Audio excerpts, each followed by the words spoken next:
but yet there is a sense in which every person in Africa ought to have an interest in agriculture, and I do. And only last night, when I was thinking about what to say at this conference, I thought about two things.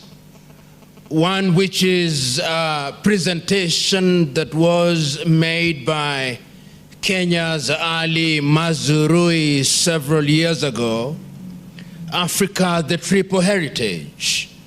And since Ali Mazrui traveled in different parts of Africa, talking about different things, nobody has done a documentary of that nature. And in one of the segments in that presentation, there is one statement that stands out from Ali Mazrui, that Africa produces what it does not consume and consumes what it does not produce. The other thing that came to my mind was from some of the writings and conversations that I've had in the recent past about the early years of Africa, particularly the early thoughts of Ghana's Kwame Nkrumah, as early as the year 1957, stretching way up to 1970, until on his deathbed in Bucharest, Romania in 1972. The clarity with which Kwame Nkrumah articulated issues relating to agriculture is something that I found quite relevant. Indeed, one of the things that stands out, even in those early days, was his belief that apart from attaining political independence, true liberation would only be realized by Africa if Africa could feed herself. And those who write about him recognize that one of his early obsessions was the greening of the Sahara Desert, even in those early days. And if you look at some of the activities that he initiated in those early days, the imagination to create a university that would focus on agriculture and technology, it was in many ways an appreciation of the fact that Africa could only realize her potential if she could feed her people. And after the attainment of political independence by many countries in Africa, the realization that Africa had a single backbone as agriculture is one that was not lost on all the leaders of the day. In fact, if you take time and read some of the thoughts of the early political leaders of the day in Africa, agriculture was always given her pride of place. Which begs the question, why is it that over 50 years after independence, Africa cannot feed herself? And one need not go through all the countries, but one is starkly reminded that even as we speak today, there are muted talks about drought and therefore the inability of the Ethiopians to feed themselves. There is talk about the South Sudanese inability to feed themselves. The Central African Republicans cannot feed themselves. The Nigerians make do without tomatoes, which they love so very much, because they cannot produce enough. We in this country cannot produce enough maize. The Malawians, whom we celebrated several years ago, are now grappling with drought. And the Angolans will have the same story as will the Mozambicans, begging the question, why is it that we appear to diagnose the disease of Africa, and yet when we apply a new antidote, a new wound appears. These are questions that I believe worry you who are in this field on a daily basis. You who are constantly engaging with new ideas and asking yourself the difficult questions. If you allow me a little room for maneuver, I will remember nostalgically my much younger days in my rural village, when the levels of nutrition, in my view, was a lot better on average than it is today. People could walk to the lake and buy fish, so they took care of their protein in those days. People could till their kitchen gardens, and in many ways they could satisfy their domestic needs. People could till their land without the use of fertilizer, and in many ways they could get yields that would satisfy them and something to take to the market to cater for their other needs.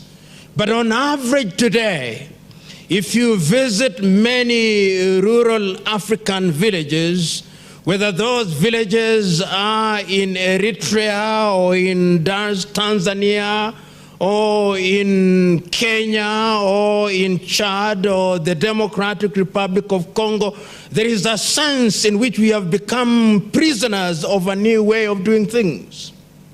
Every evening, little children are dispatched to the nearest shopping center to buy highly sifted maize meals. And that is what they make do, making an all-starch meal. Begging the question once again, why is it that so many years after the attainment of political independence, why is it that after so many years with universities that we have created in almost all countries dedicated to agriculture, we have not been able to conquer this problem of greening Africa and making Africa self-sufficient in the area of production of food, and specifically grain. I oftentimes, in my more unguarded and uncharitable moments, indict Africa, that why is it that 50 years after independence on average, without being an opponent of globalization, why is it that it's still Monsanto and Syngenta that must produce maize seed for us? Why is it that over so many years, while being alive to the presence of Kenya Seed and Seedco, why is it that this has not been replicated in different parts of Africa? Why must we still swear by Monsanto and Syngenta as the standard gold in that area? Why is it that those of you who have had the advantage of exposure to innovation in the area of agriculture, why is it that your intervention has not made dramatic changes? And one is not simply saying that nothing has been done. One is asking the uncomfortable question, why Africa continues to punch below her weight in the area of agriculture, if we are to be specific. Why is it, one asks, that Africa does not produce enough wheat to feed her people, while our people love bread?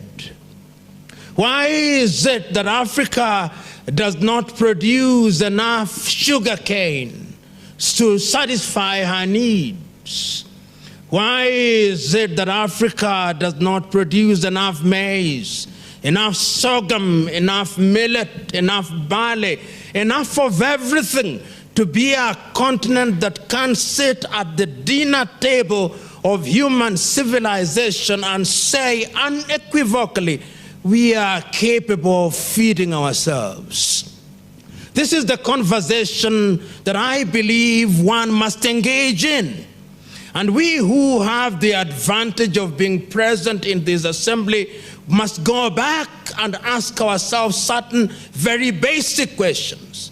I remember in the 1960s, courtesy of history, when many African countries had attained political independence, the leaders of the day were quite clear in their first-year development, 5-year development plans.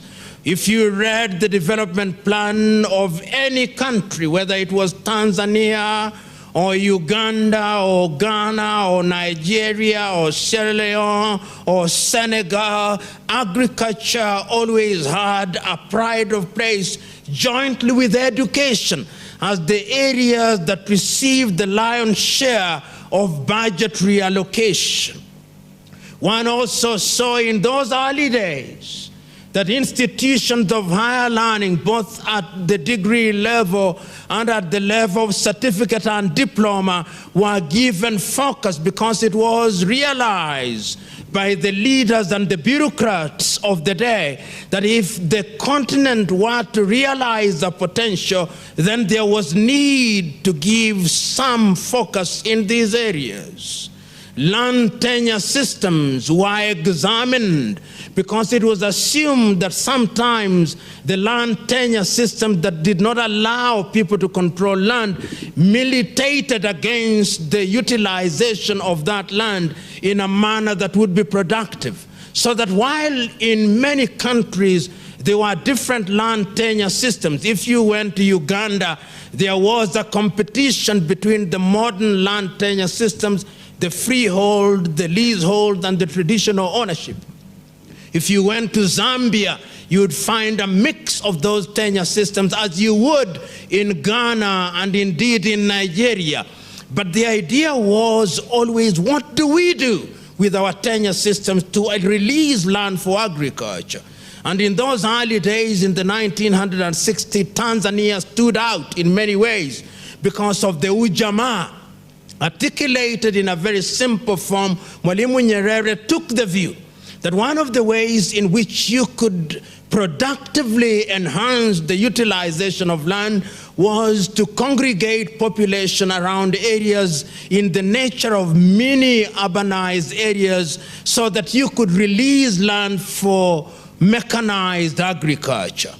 The improvement of seed, these were things that occupied center stage. Of course, many of these initiatives, some of which could be described as experimental, did not realize their full potential and has left this area unfulfilled in many ways. But in many ways, Africa still wanted to rely on you. Africa went into the area of producing young men and women who would be trained appropriately, because one of the things that was assumed that there were not enough men and women who had been trained in a manner that would ensure that they could contribute productively and creatively and innovatively to ensure that agriculture was practiced in a positive manner. The question then that we must ask ourselves, we who are in Agra, and I'm happy that there is an organization known as NEPAD. There is somebody from NEPAD, and the gentleman from NEPAD will excuse me because I'm going to say something that is not very friendly, but it's not from me. Several years ago, when NEPAD came into being, the president of Gambia, called Yahya Jammeh, with whom I do not agree, said that NEPAD is nothing but NEPADs, that Africans were upon their knees as they kneel and beg before other civilizations. Of course, it was a lack of understanding of what NEPAD was created to do. We know that initiatives such as yours were designed to help in the area of helping Africa in different sectors to ensure that she realizes her potential. Another organization that I'm aware is here are representations of the African Union. The African Union is the premier African organization that ought to be providing leadership in the area of agriculture. And it cannot be denied that that particular organization has tried to use our leverage over the years with a view to ensuring that Africa realizes our potential. But the question that we must ask ourselves is this: is the African man and woman in rural Kenya aware of the African Union? Or the African Union may very well be a jamboree of privileged Africans engaged in activities which leave the soul and heart of Africa untouched and unmoved. And one must now focus on AGRA. AGRA is an organization whose stated agenda is the green revolution of Africa. The question is, after AGRA has tried to intervene and had a presence in over 20 countries in Africa, the question that we must ask is whether your typical average African is aware of AGRA's intervention. Is the farmer in rural Tanzania aware of your presence? Is the farmer in rural Malawi aware of your presence? Is the farmer in southern Sudan aware of your presence? In other words, is your presence being felt? Or you are merely yet another organization in a continent that is littered with organizations which claim to be doing things which leave the continent unmoved and untouched? These are questions that we must ask ourselves, particularly now in the history of Africa. Because sometimes, without being a Jewish prophet, I look to the future and ask myself, what will happen to Africa in 20 years from today? Africa has one of the youngest populations. Land in Africa is reducing by the day. Many African countries are not using their land optimally. If you examine many African countries, and allow me to just examine a few of them and ask ourselves the critical question, what it is that is happening in those countries. Today, Nigeria claims, and I underline the word claims, that is the largest economy in Africa, with a GDP of about 550 billion United States dollars, with possibly a population of about 200 million. They have never had a census in the recent past. If they have had one, nobody believes it. And there is every possibility that the population of Nigeria in 2050 will be about 1 billion of them. Nigeria relies on oil. 80% of its income is from oil production. It suffers from what commentators describe as the Dutch disease. Nigeria is incapable of producing enough rice for her people, but they love jollof rice. They are incapable of producing enough chili, and they love their chili. They are incapable of producing enough tomatoes, and they love their tomatoes. They are incapable of doing things, not because they do not have the ability, but a conscious decision has been made by people at critical positions to concentrate on oil as the milk cow for Nigeria. So going forward, what one must ask, particularly an organization such as AGRA and NEPAD and the African Union, what real interventions must be made in Nigeria? Because Nigeria is a true potential giant in that regard. If Nigeria were to wake up from her slumber, then the entire West African region would wake up from her slumber. Because one has analyzed Nigeria and the plight of Nigeria and our inability as we speak now to produce enough food for ourselves, one need not analyze Mali. One need not analyze Senegal. one need not analyze the little Benin and the little Togo and the little Gabon and the little Cameroon, because the story is the same in that part of the world. Those of you who have gone to that part of the world, getting milk in the shelves of the stores in those countries is as difficult as getting snow in hell. So there is a sense in which we must ask ourselves the critical question: why is it that those interventions don't make us realize our potential? One sometimes, as one looks to the future and one looks at Congo, a country that is as big as the entire Western Europe, and yet Congo, with a population of no more than 80 million, yet Congo, whose perhaps 90% of our land is arable, one asks the question, if that land were to be utilized productively, that land could feed the entire Africa. In fact, I remember now it being said of Congo that it is capable of doing three things which could liberate Africa. That Congo is capable of generating enough hydroelectric power to cover the entire Africa.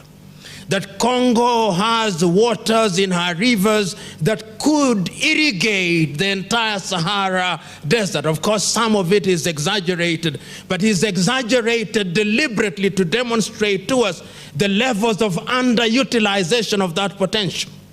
That the Congolese soil is capable of producing enough food for the entire Africa. One asks the question, what must one do in order to unlock the potential of the Democratic Republic of Congo? One asks the same question of Angola.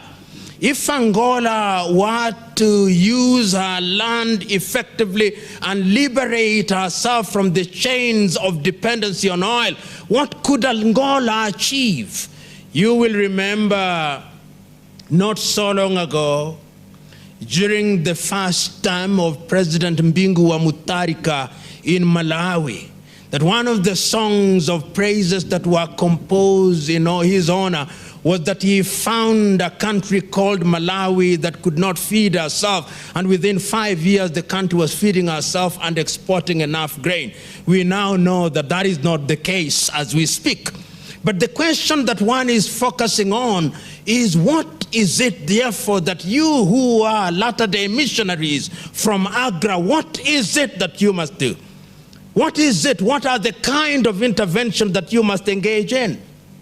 One can say that countries need to look at their budget reallocations. That is a good point of intervention, so that there is consciousness at the political level that Africa can only realize her potential if she has enough money dedicated to the improvement of agriculture.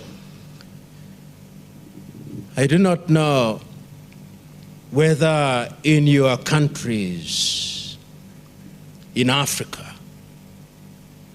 in certain areas, they still farm in the manner that is so very well described in the Bible, where very late into the period that is set for planting, the farmer discovers that it's too late to till the land, and they take some bullocks and go into some open field. And as the bullocks run through the plow, they spray the seed, forlornly hoping that some will fall in the soil and that ultimately they'll have a bumper harvest. Does that remind you sometimes of your rural village? That still happens in Africa, despite the fact that certain governments have budgetary allocations complete with agricultural extension officers with whom you engage in your daily lives. But these agricultural extension officers are engaged not in agricultural extension, but extensions of their field visits for the sake of extending their per diems. These are issues that we must ask ourselves, so that there is governmental intervention in terms of budgetary allocation. We must also ask ourselves, what about the training that we are offering our students in different parts of the country in universities? I remember in the early days when in this country we had only one university, there was a dedicated institution at Egerton which was dedicated for agriculture. And I remember in those early days, the young men and women who were trained in that institution were exported to different parts of Africa, and they served and served well. But I remember now that those institutions no longer offer agriculture. They offer other courses, including conflict resolution. There is nothing wrong with conflict resolution. But I hold the view that we should be producing more agriculture graduates rather than more conflict resolvers and archaeologists. And there is nothing wrong with archaeology and history. But there is something important about equipping our young men and women with the ability to produce food, because food is at the very heart of human development in terms of the food chain of courses that ought to be offered in different institutions of learning. The other thing that we must ask ourselves is the attitude of the men and women. And once again, this reminds me of a speech that was given in 1966 by Tanzania's president about agriculture. And this is what he said, Mwalimu Julius Nyerere, that what amazes him about his own country, Tanzania, is that 99% of Tanzanians claim that they are farmers. But 99% cannot feed more than 50%. But he said that in other parts of the world, and he gave an example of the United States of America, whether the statistics were wrong or right is another debate. He was making this point in order to, giving this example in order to make his point. He said, in the United States of America, perhaps no more than 1% claim that they are farmers, but the 1% is capable of feeding the entire population with enough to export. He said, he then asked the rhetorical question, what is it that we are doing wrong? And that is the question that perhaps I should be posing at this conference, at this assembly. What is it that we do not do right? And this is a very personal question, which each one of us who are in the sector and the area of agriculture must pose to ourselves and answer for ourselves.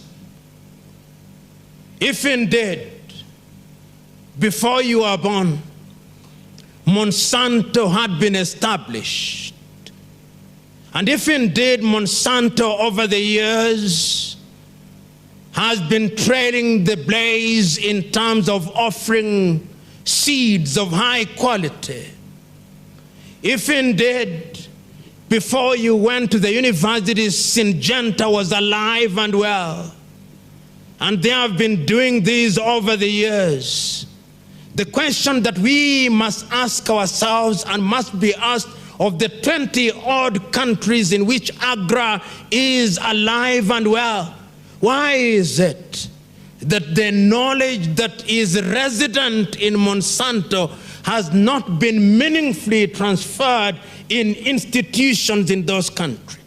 Why is it that the umbilical cord remains firm, alive and well and uncut even when the baby is ex utero? Why is it? This is the question that we must pose. Why is it that in the area of husbandry, in terms of fertilizer, Africa still looks for fertilizer from outside of the continent? I was telling my good friend here that there are two things that every civilization should always have control over if it is to be a civilization that will live for a long time: the production of food and the production of medicine.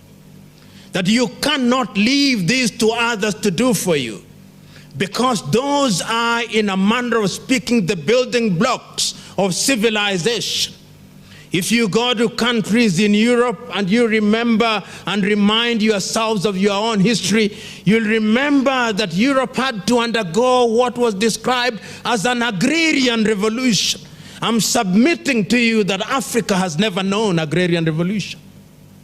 I'm submitting to you that the role of AGRA is to introduce true agrarian revolution in Africa, because it is only when there is a true agrarian revolution in Africa that Africa will be able to realize our potential in the other areas. Some of you who are familiar with agrarian revolution and the indices of agrarian revolution may not agree with me. But I'm submitting that if you only have pockets of change in a sea of a continent that does not change, then that is not change. I remember not so long ago when the millennium came about, a good American professor came to Kenya, amongst other countries, and founded things that were described as millennium villages. It was assumed then that that was the magic bullet, that after the millennium villages had been introduced, Africa would never be the same again. And I remember visiting such a village somewhere in rural Nyanza at a place called Barsauri in Game in Siaya County. And I remember the man taking us around in the Millennium Village. And I remember the man telling us how life would never be the same again. And I remember marveling about the Millennium Village. And I remember saying to myself, lo and behold, a miracle has happened. Last year when I visited the Millennium Village, it was a shell of what it was.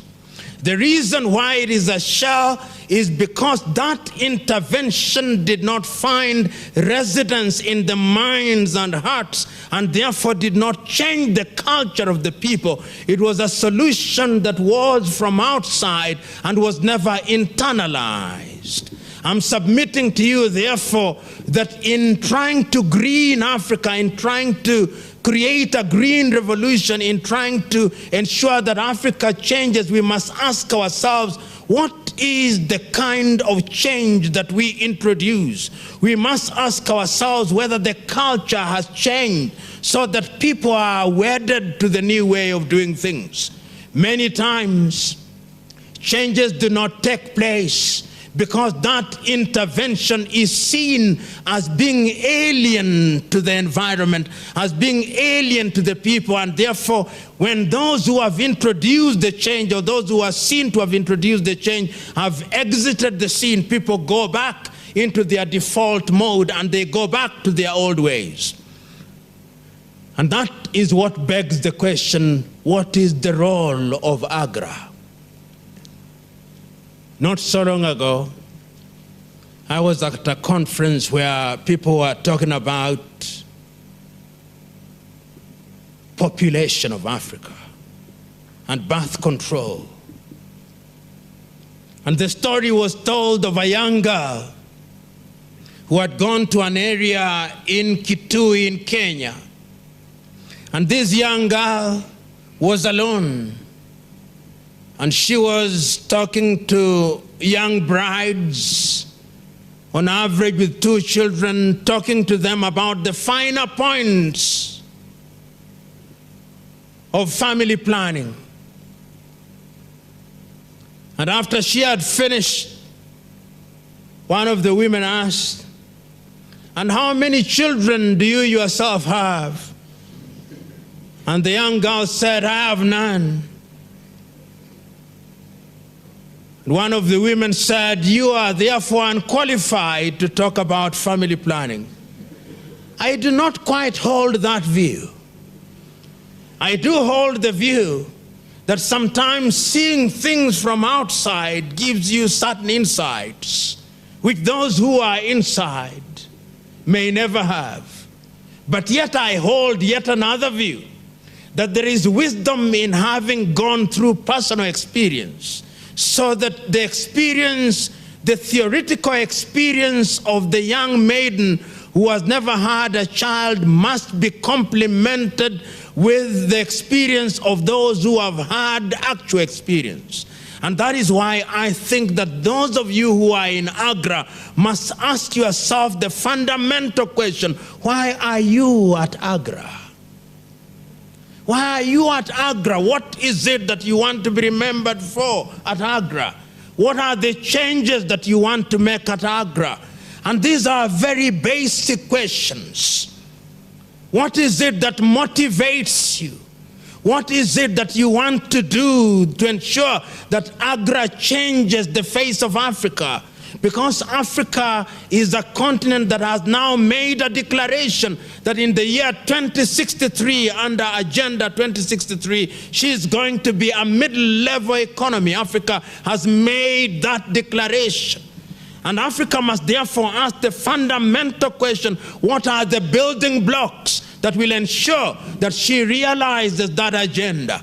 Those of you who are from the African Union, I want to believe that agriculture must be at the very heart of it, because Africa can only realize Agenda 2063 if Africa can feed herself.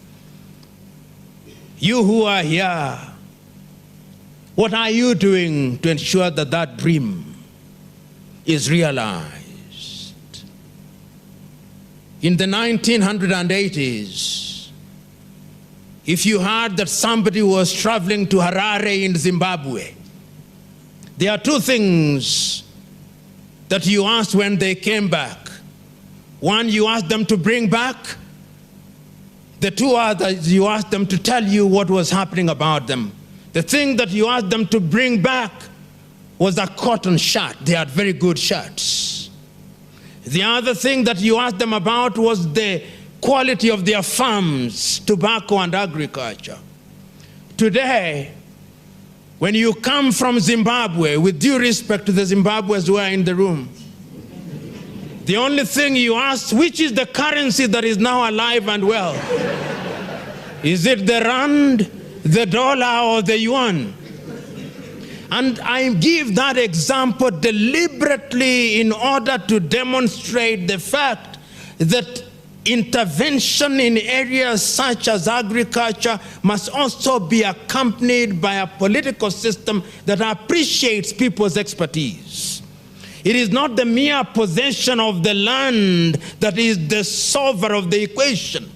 The same farmers, some of them who are in Zimbabwe, have now gone to Zambia and to Nigeria, and they are replicating the very same things that they were doing in Zimbabwe. And the land left to the individuals who thought that land was the solver of the problem cannot produce. It is still in Zimbabwe. The land is in situ where it was. So the intervention must also be the kind of intervention that makes people realize that the knowledge must be resident in people's minds and expertise must be locally nurtured so that people are capable of using that expertise for the general good.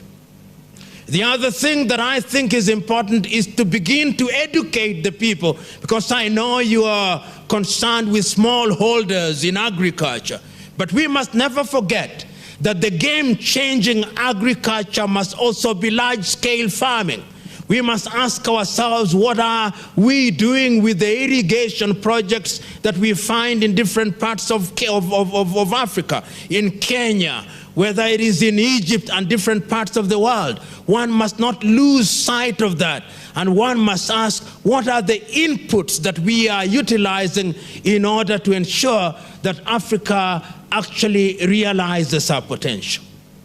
In a nutshell, ladies and gentlemen, one can go on and on about Agra.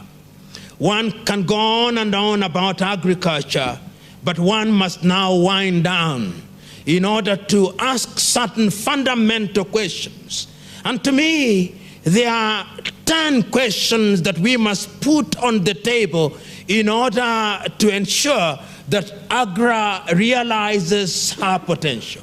Question number one, which is the foundational question, is what is the reason why AGRA was created? Why did we create AGRA at all? And my understanding is that this organization exists for, among other things, for the sensitization of populations in a positive manner, that they can use the resource known as land to liberate themselves from the chains of poverty. Question number two, which is equally foundational: what kind of interventions must AGRA make which are sensitive to the realities of the organization and sensitive to the realities of the people that they intervene with?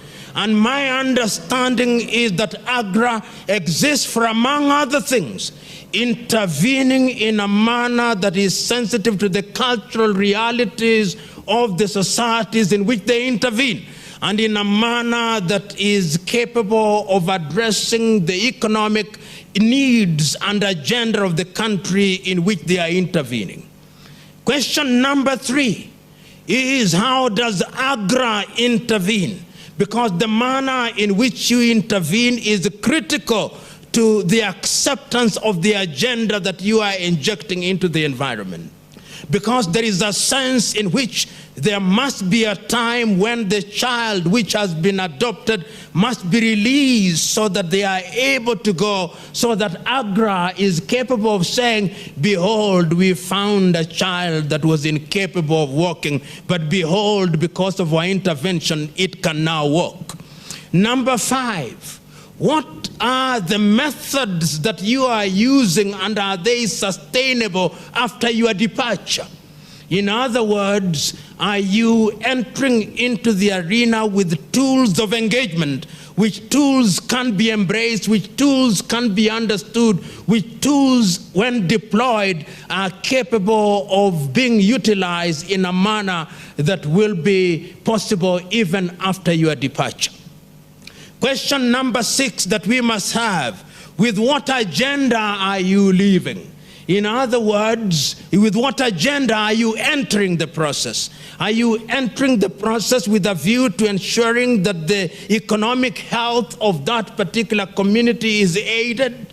And if you are going to do so, is it visible to that community, and are they capable of appreciating that your entry will make their lives better?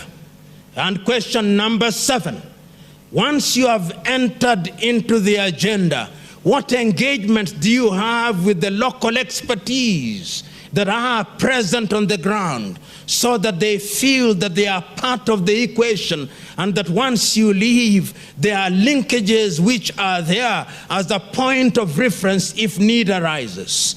And question number eight that must be asked: what linkages are you creating for the people that you have intervened on their behalf, to ensure that if they produce their markets, because Africa sometimes produces things that it cannot sell?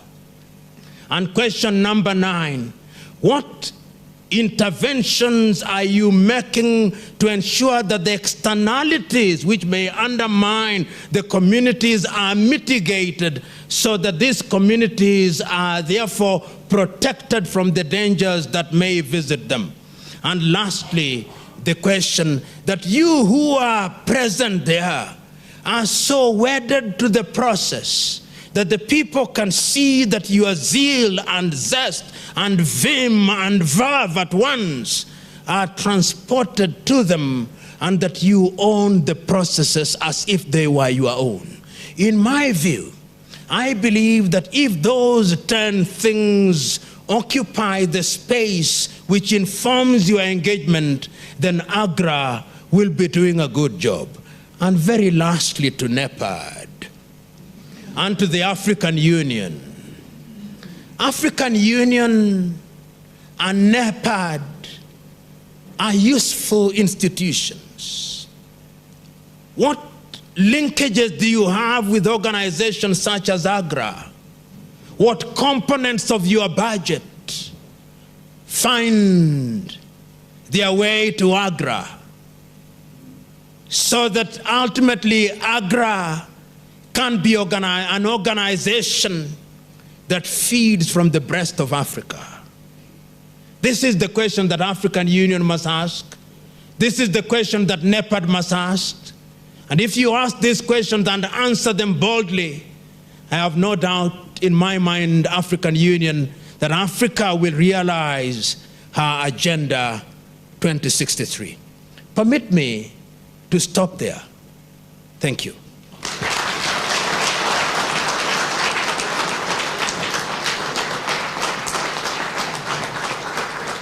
So, Professor, I want to ask, if you have so much traverse in the governance process, all right, on which agriculture also depends, what do we do? Okay, because today you introduce a few things that you think will make a change. Now, new sets of people come, they have different agenda, all right, and sustainability is crucial for what we are doing.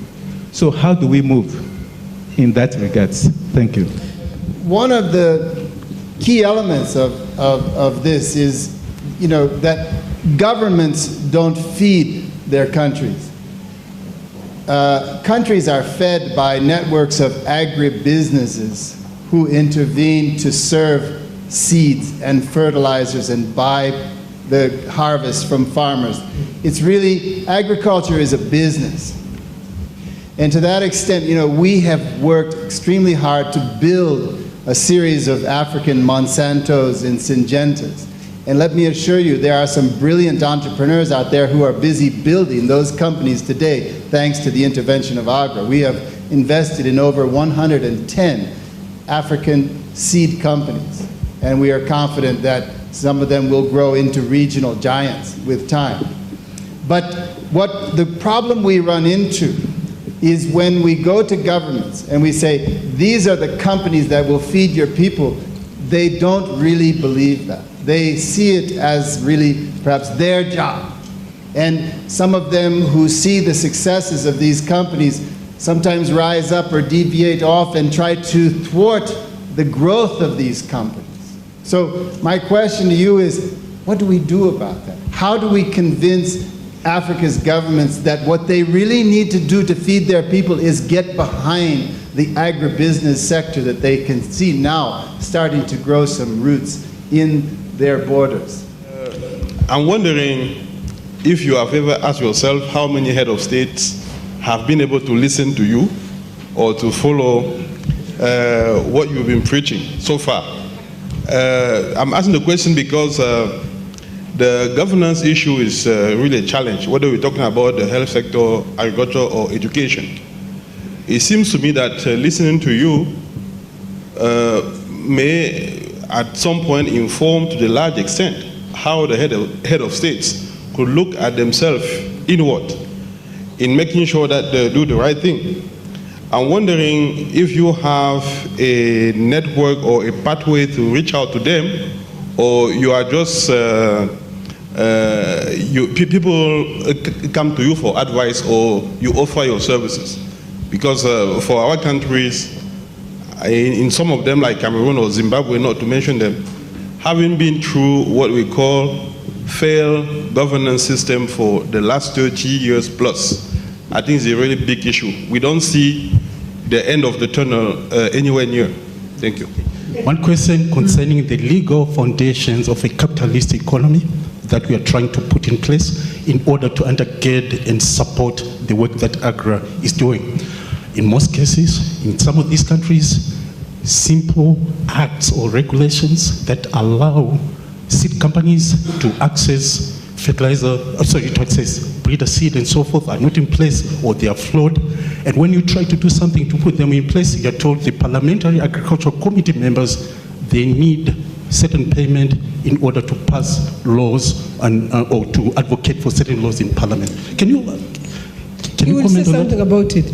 We often ask ourselves these same questions you've been asking us for the last 1 hour. But in many cases, a lot of people think agriculture as a technology problem. It's about seeds, it's about fertilizer, it's about improved agronomic practices. And we all know these technologies work. We all know what the problems are. We know what the solutions are. The difficulty we have in Africa is actually delivering these known technologies to the farmer so that the farmer internalizes them. But often the challenge we see is about, as my colleague said, in government policies, in putting the right institutions, the legal framework. And also, most of our leadership is engaged in a good part of our continent in self-enrichment. Even if we have basically go to the question, democracy as a 5-year election instead of really being accountable to the people. So how can we really create a system where governments, in Asia we have seen countries under dictatorship, but these were benevolent dictators which put the needs of their people and their countries first, and they have brought hundreds of millions of people in about 2-3 decades. So what should we do really in Africa? Do you agree with the myth that says, which I partly believe in, that probably independence should have waited? We should have had colonization 50 years after to take advantage of the infrastructure and build the moral fiber to be able to manage and administer what is left behind. Are you actually saying that the moral fiber was being imported? I find that ridiculous. So, how are you equipping the students at the Kenya School of Law to go beyond legal jargon, legal expertise, legal drafting, to actually address the problems within the society so that they offer drafting that is actually solutions oriented, so that when we have the parliamentarians debating the different bills, they actually have proper, bills to work with, because the drafters are most of the time lawyers and they usually have come through your hands. Now, I come from a region where there is a saying, there are two. One is, a fish always rottens from the head. Really? What went wrong? Second, a caravan always goes at the speed of the slowest camel. Assuming that we know where to go, where is the smallest camel? I think AGRA is part of that solution, of rebuilding a belief in the smallholder farming, in ourselves to feed ourselves, a self-confidence in our communities, a belief in science, and making sure that it is sustainable because we invest in local private sector. How do we put this caravan on the right track? By combining wisdom, knowledge, and the numbers to get to the promised land. I think this is what we're talking about. We have to go to defensive. Everyone, when you want to assess yourself, you always think that you are doing the good thing. You can sit as AGRA here and say, we are doing the good thing. When you are at African Union, you think, oh, we are really doing the good thing. The same with NEPAD. But when you hear about what he's saying, I think there is something wrong, as he's saying. Because we're not, irrespective of this declaration that our president have made, our heads of state, we want to achieve Malabo Declaration by 2025, Agenda 2063, but the pace we are achieving those declarations is really slow. Then brings these 10 questions that he is asking. I will not ask, let's say, a technical question, because here we are technicians. Mm-hmm. I don't think he can come and give us all the response of these technical questions that we are asking here. But I think we can ask him at least before we do, we make a grant at AGRA. Can we have this kind of question that Professor is asking, so that we check that where we want to go is in line with this vision that he's actually highlighting here? This is just to ask him if he can write something that can inspire our way of doing business. Thank you very much. Thank you very much. I will not pretend to be answering the questions.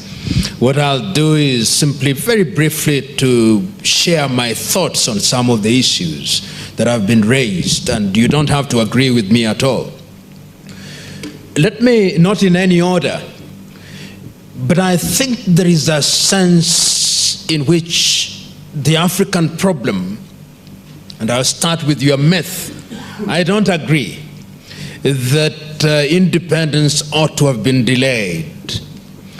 Because, and with due respect to Zimbabwe, for example, Zimbabwe's independence was delayed. And one of the things that we marveled about, and which you still marvel about in Harare, is the quality of your roads. There is a sense in which the right policies are at the very heart. That is not to say that the land question in Zimbabwe is not an issue. It is.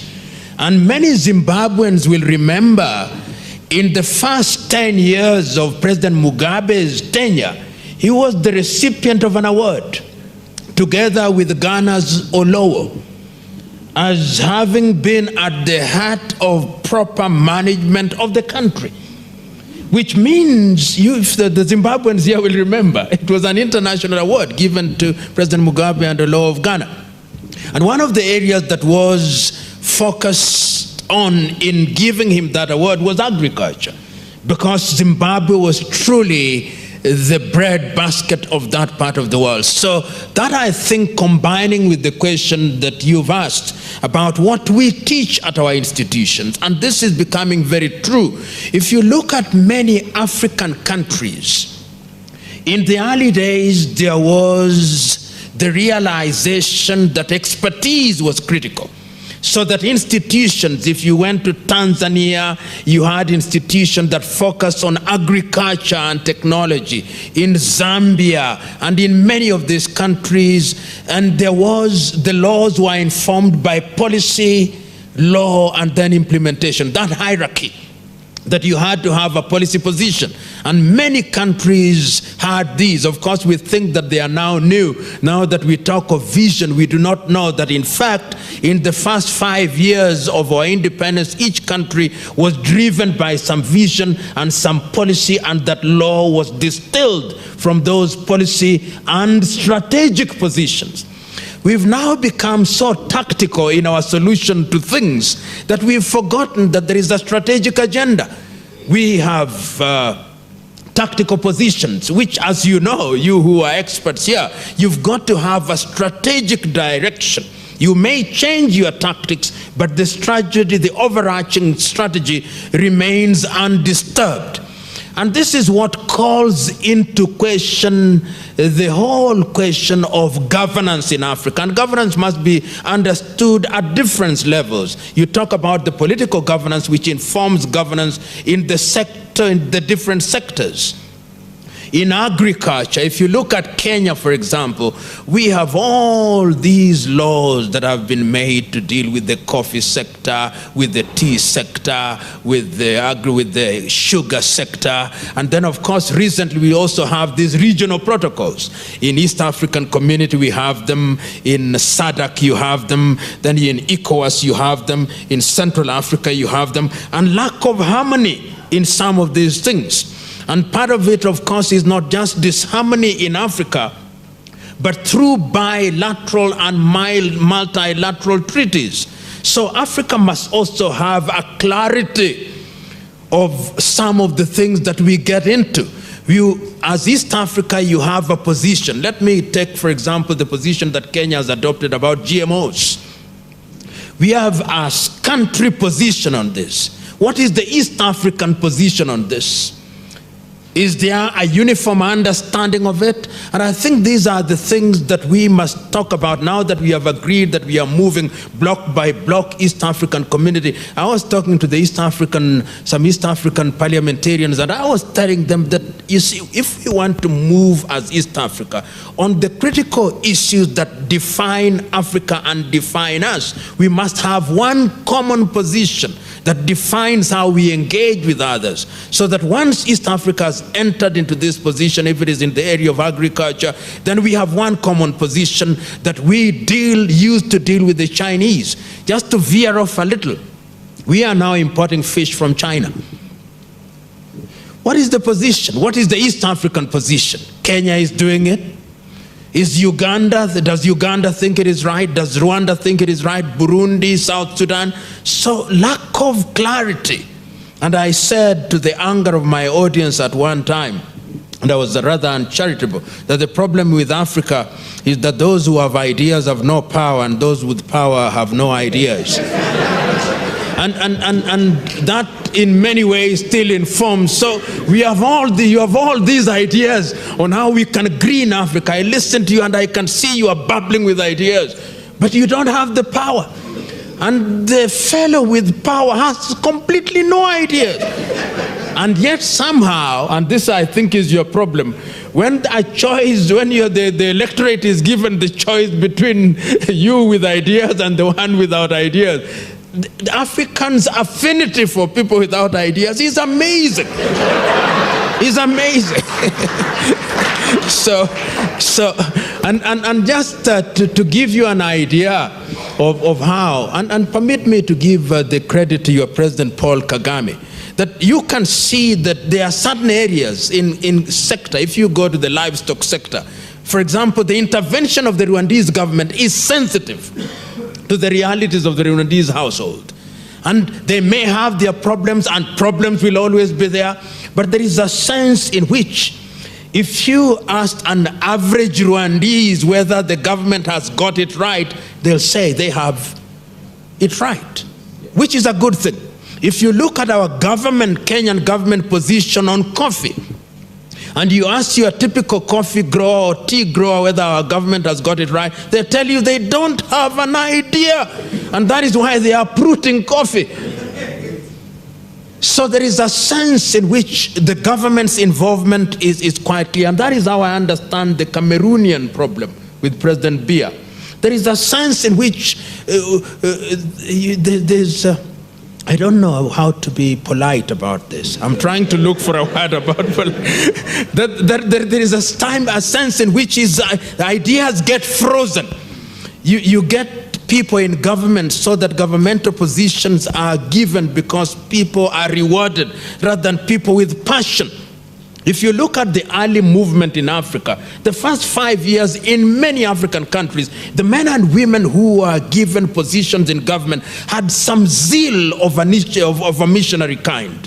If they were in agriculture, there is a sense in which you could see the drive, my people must be liberated from hunger. If you see the education, if you see health, and in some countries it is in fact the institutions and structures which were built in that era that are still alive and well, including the legal infrastructure.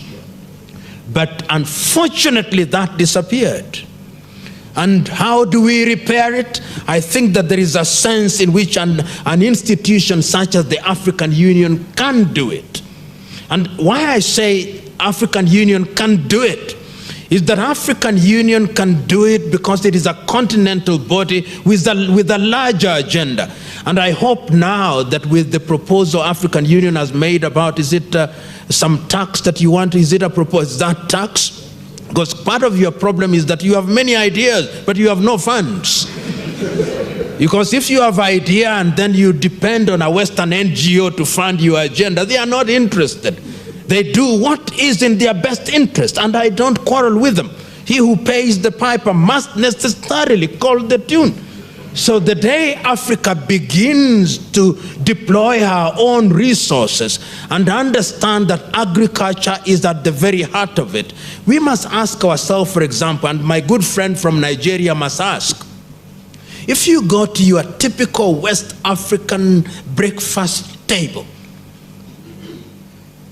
butter will be from Denmark, skimmed milk will be from Switzerland, possibly eggs from Romania or from the United Kingdom, ketchup from the United States, chilies from Portugal, so that effectively you can see, and you talked about agribusiness. If we could ensure that there are these linkages in markets so that the farmer, right now I belong to some group and I see somebody say, I had a lot of mangoes, but the mangoes are rotten. So that there are those who have there is a surplus of an item, yet there is a shortage of it in one area. And I think that this is something that must be done, and I think the African Union can achieve it.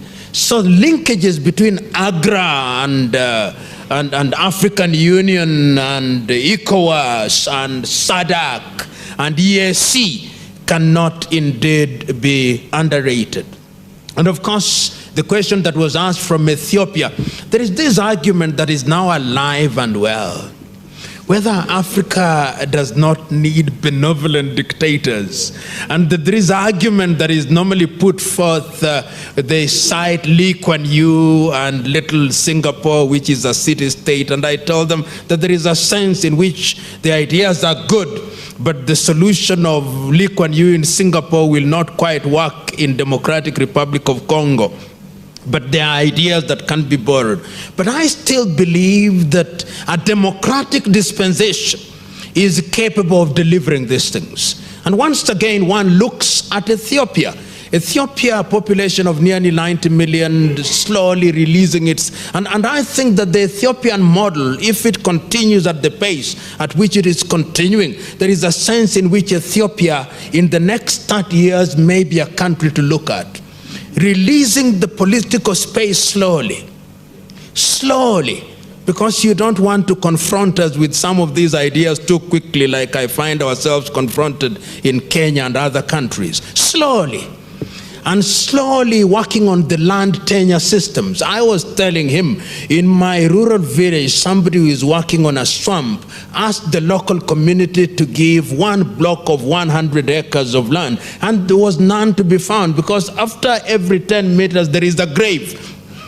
And in my culture, you can't just come and plow down this grave, because the departed will visit pain upon you. So you can see that sometimes dealing with these issues is not as easy. You have fellows, you start off, your father left you with 10 acres of land, you have 5 brothers. 10 years down the line, it is now divided into 2 acres. You have each 3 sons, and now daughters are also included.